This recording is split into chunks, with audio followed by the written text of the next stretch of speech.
One of the most ancient civilizations in the world is that of Egypt. Their discovery of writing around the 3rd millennium BC, the use they made of the River Nile, and the way they defended themselves from attack all played a major role in allowing that civilization to advance.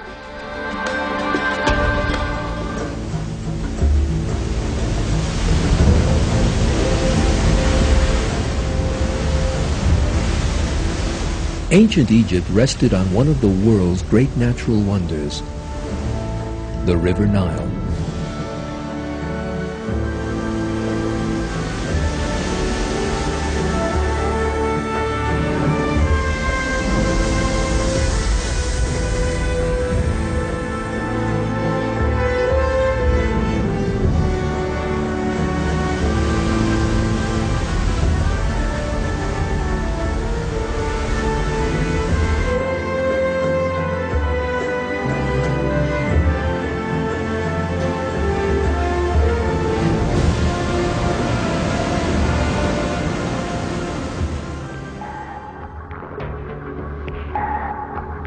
Thanks to the fertility of this river, which stretches from one end of the continent of Africa to the other, the Egyptians were able to engage in agriculture without having to depend on the rainy seasons.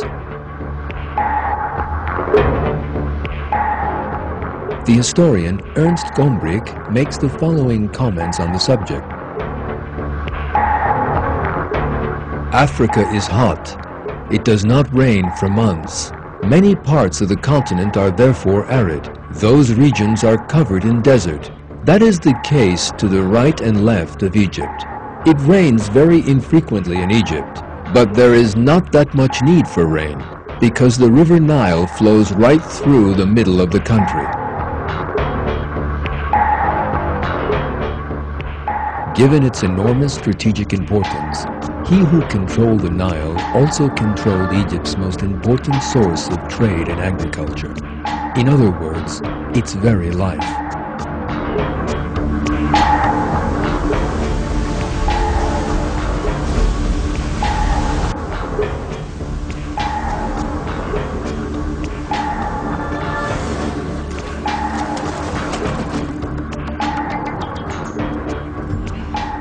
Ancient Egyptian rulers built a mighty kingdom by that means. They would later come to be known as Pharaoh.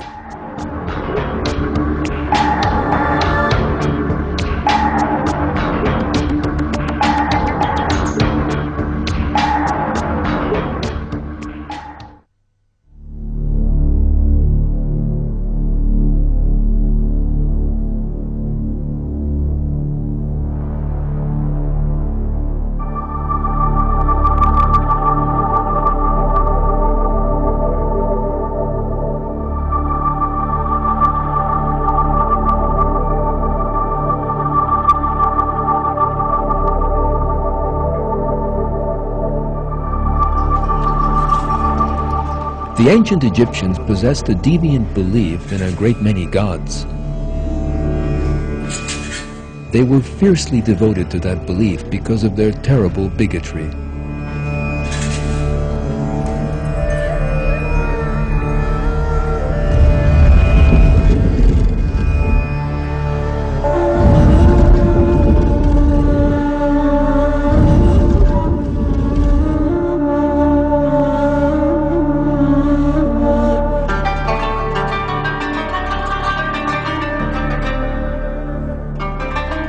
The people of ancient Egypt were greatly influenced by their natural environment. The country's physical geography protected it very well from external threats.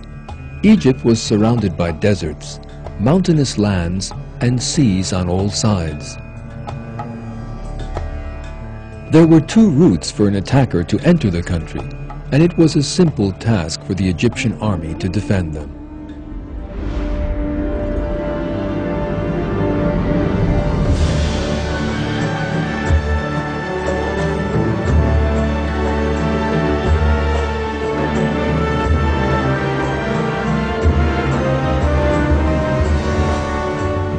The Egyptians remained isolated from the external world thanks to these natural factors. Over the centuries, that separation turned into harsh bigotry. Closed to new developments and reform, they clung fiercely to their beliefs.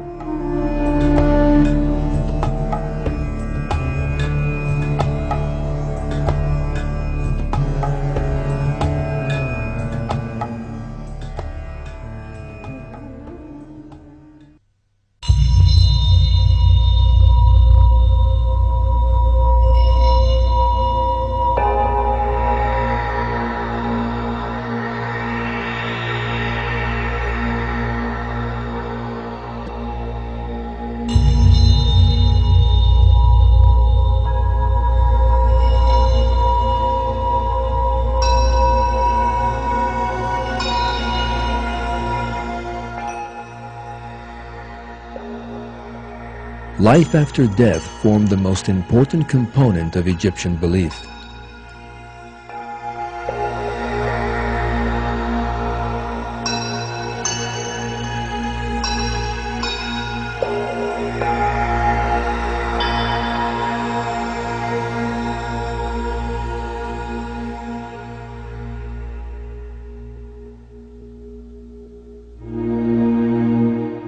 It was believed that the soul survived after the death of the body and that the soul of the deceased was held to account. Scales were brought and witnesses summoned, and the good and bad deeds of the deceased were discussed. Then the judge, God, reached his verdict.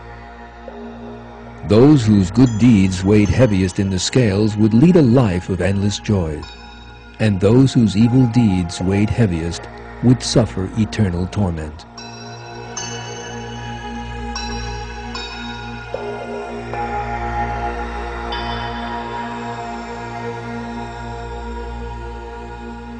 It is impossible not to see that the Egyptians' belief in the afterlife showed parallels with monotheistic belief and the true religion.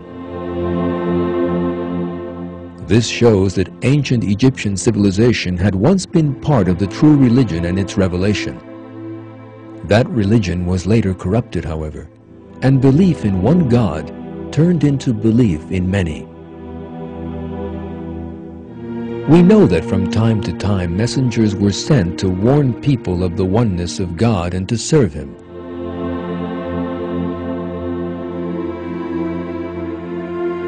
One of these was the prophet Yusuf, whose life is set out in the Quran in some detail.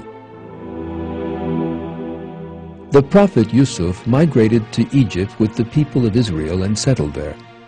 After his death, there began a period of enslavement of the children of Israel. That age would end with the sending of the prophet Musa as an ambassador and his leading the children of Israel out of Egypt.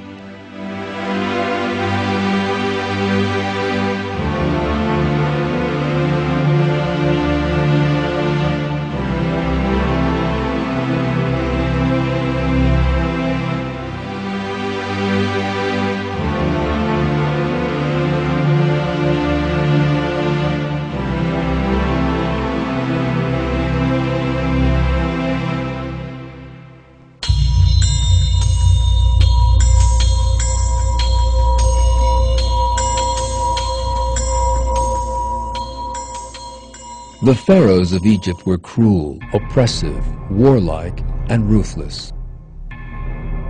One thing they had in common was that they all regarded themselves as great beings within the twisted Egyptian polytheistic system and could shed blood without a moment's remorse.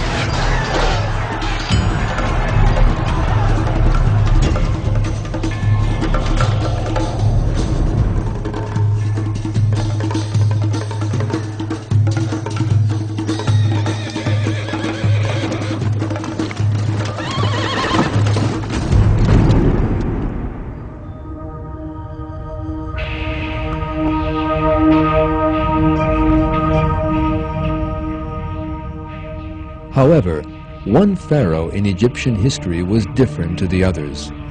That pharaoh maintained that there was but one creator.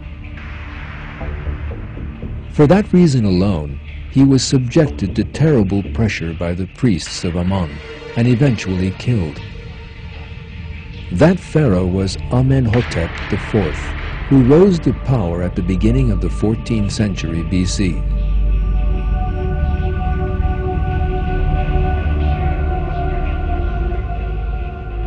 When Amenhotep assumed the throne in 1375 BC, he encountered a conservatism that had grown over the centuries and was subjected to great strife. The reason for that pressure was that he changed the polytheistic Egyptian religion, instilling a belief in one God in its place, and embarked on wide-ranging changes in all areas. However, the leaders in the capital, Thebes, fought Amenhotep. Those who supported him left the city and migrated to another region. Here, Amenhotep changed his name to Akhenaton, which meant the servant of Aton. Aton, according to Amenhotep, was the creator of the heavens and the earth, which indicates that he believed in God alone. Other cruel pharaohs ascended the throne after Amenhotep. They set about spreading their traditional polytheistic religion once again, and did all in their power to return to the past. A century or so later, Ramses II came to the throne, who would enjoy the longest reign in the history of Egypt. According to a great many historians, it was Ramses who opposed the children of Israel and struggled against the prophet Musa.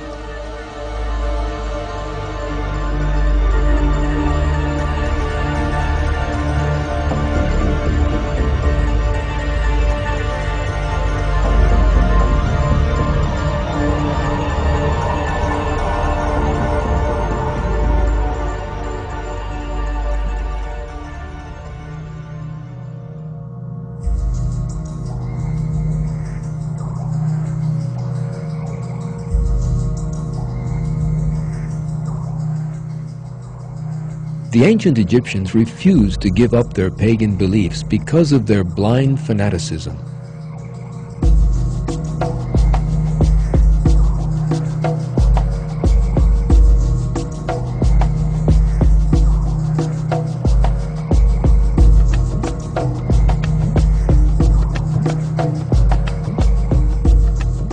Messengers had come to warn them to believe in one God, but the people of Pharaoh had always returned to their old beliefs. Eventually, God sent the prophet Musa as his messenger at a time when the children of Israel had been enslaved. The prophet Musa was charged with both calling the Egyptians to the true religion and with guiding them to the true path by freeing them from slavery.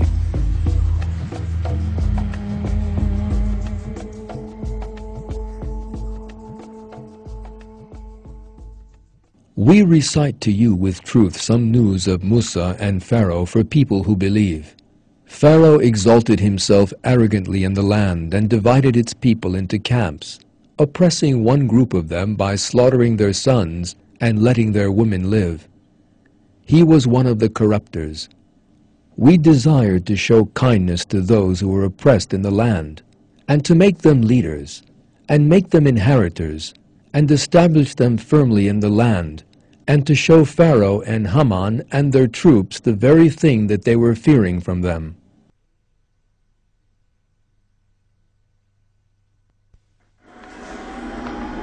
In obedience to God's commandment, the prophet Musa and his brother Harun went to Pharaoh and told him of God's commands.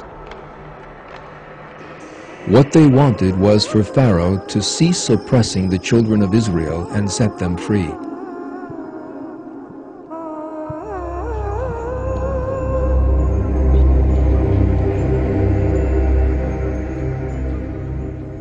On the other hand, the religion proclaimed by the prophet Musa was undermining Pharaoh's power and portraying him as a being on the same level as everyone else.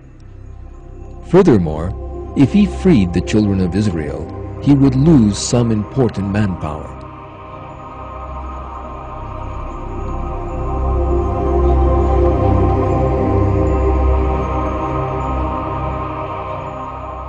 For all these reasons then, Pharaoh refused to listen to what the prophet Musa told him.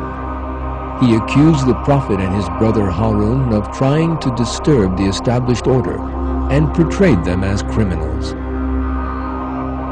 Leading members of the people of Pharaoh also refused to obey the prophet Musa and Harun. They refused to abide by the religion that had been revealed to them. They had no intention of abandoning the religion of their ancestors. At that point, God visited a number of disasters on their heads.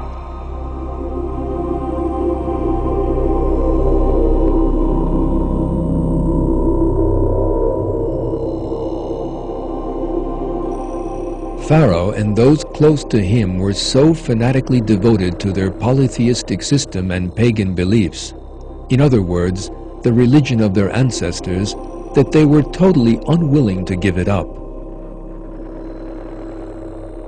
Not even the miracles performed by the prophet Musa could turn them from their superstitions.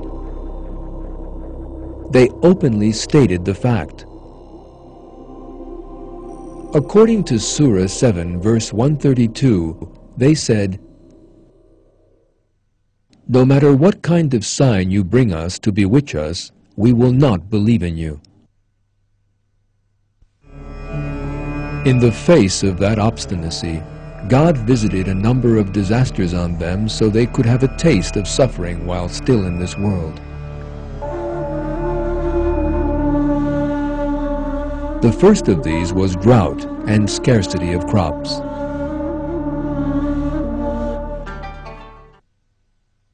We seized Pharaoh's people with years of drought and scarcity of fruits, so that hopefully they would pay heed.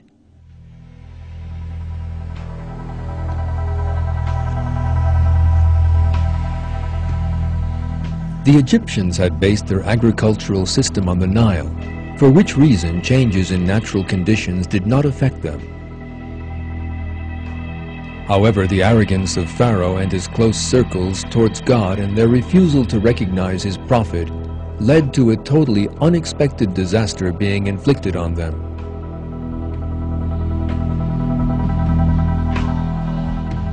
In all probability, water levels in the river Nile dropped enormously for various reasons, and the irrigation canals from the river were unable to carry enough water to the fields.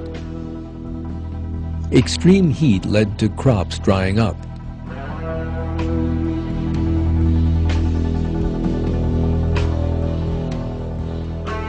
In this way, Pharaoh and his prominent followers encountered a disaster stemming from a most unexpected source, the river Nile itself.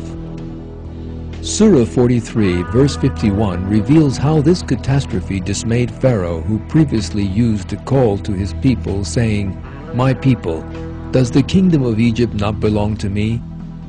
Do not all these rivers flow under my control? Do you not then see?"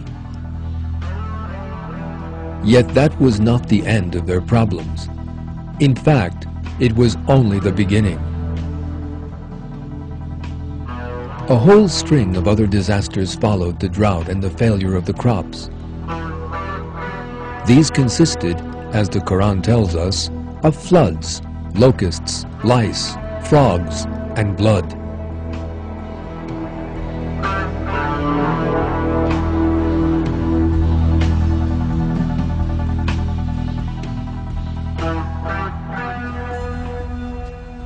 Despite all these things that had happened to them, Pharaoh and his people still refused to take the advice given to them and turn to God.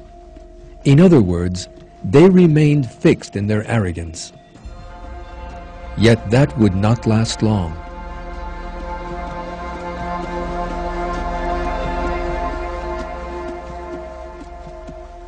Since Pharaoh still refused to accept the might of God, despite everything that had happened, God told the prophet Musa to lead the children of Israel out of Egypt. They obeyed the prophet Musa and set out with him to leave Egypt.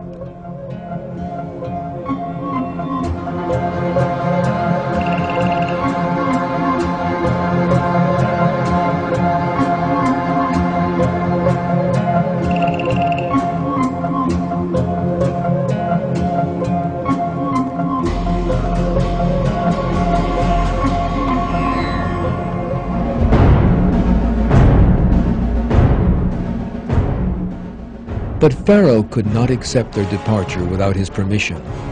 He therefore gathered his army together and set out to follow the children of Israel.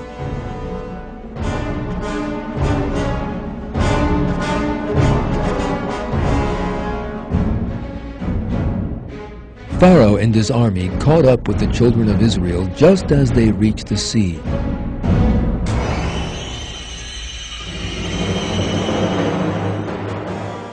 When the children of Israel saw this, some of them began to rise up against the prophet Musa.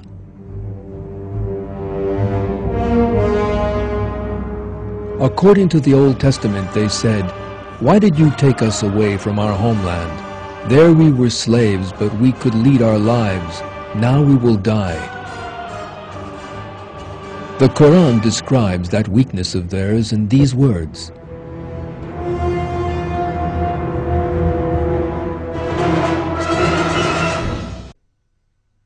And when the two hosts came into sight of one another, Musa's companion said, "We will surely be overtaken."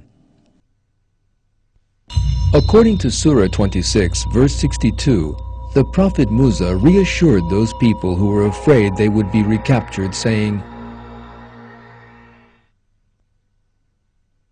"Never, my Lord is with me and he will guide me." At that point, God again showed his support for the Prophet Musa. What happened next is described in the Quran.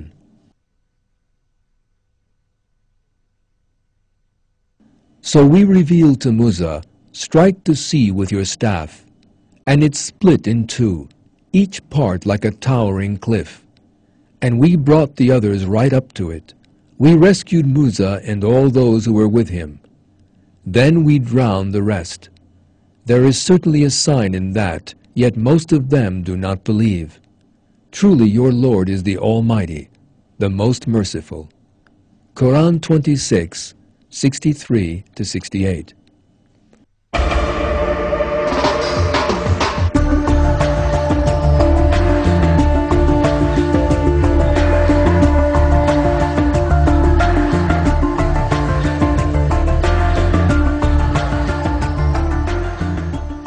As Pharaoh and his men began to enter the sea, God miraculously closed the waters over their heads. The Quran states that as Pharaoh realized that he was about to die, he stated that he believed in God.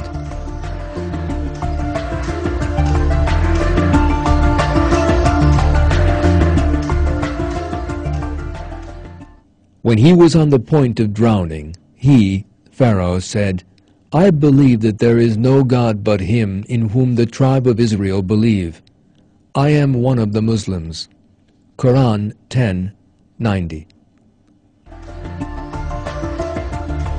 Yet Pharaoh and his army were not saved from drowning.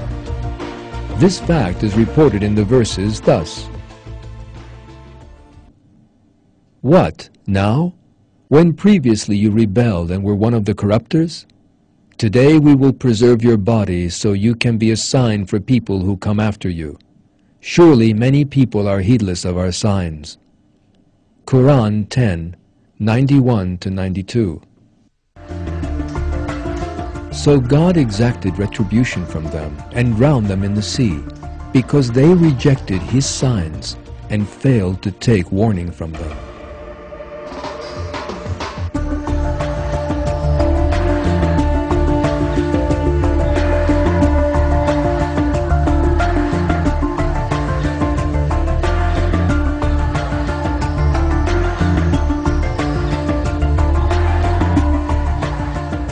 Following Pharaoh's violent death, the people of Israel set out for the land promised them by God. And we bequeathed to the people who had been oppressed the easternmost part of the land we had blessed, and its westernmost part as well. The most excellent word of your Lord was fulfilled for the tribe of Israel on account of their steadfastness.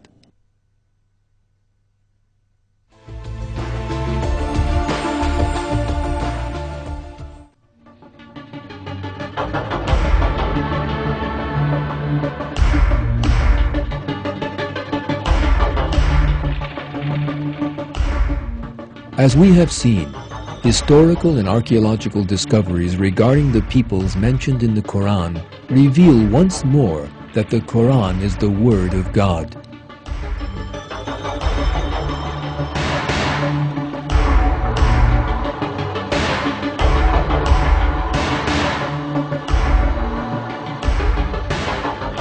People must learn from what befell these peoples and look for means to draw closer to God.